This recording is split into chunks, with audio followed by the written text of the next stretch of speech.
భీష్మాచార్యులు విపరీతంగా బాణపరంపల వదులుతున్నారు. అర్జునుడికి ఏమాత్రం ఆపలేని స్థితి.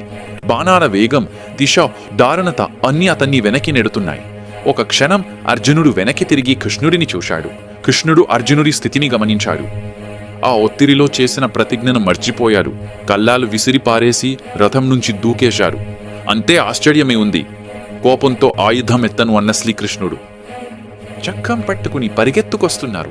అర్జునుడు భయంతో, అవమానంతో, భక్తితో వెంటపడుతున్నాడు. నేను చేతకాని వారినట్టుంది. లోకం చెప్తుంది అర్జునుడు ఉన్నప్పుడు కృష్ణుడు ఆయుధమెత్తాడని. వదిలేయండి, దయచేసి వదిలేయండి. కాని కృష్ణుడు ఆగలేదు. అతని కళ్ళలో రక్తం తాగిన కోపం కాదు, భక్తుడిని రక్షించాలనే ఆగ్రహం. కృష్ణుడు గర్జించాడు. నేను సారథ్యం చేస్తుంటే నా వెనక నువ్వుంటే ఎలా బాణలతో కొడతాడా? ఇవాళ భీష్ముణ్ణి చంపేస్తా. నిన్ను ఎవరూ తాకలేరని లోకానికి చెబుతా. యుద్ధభూమి ఒక్క క్షణం ఆగిపోయినట్లయింది.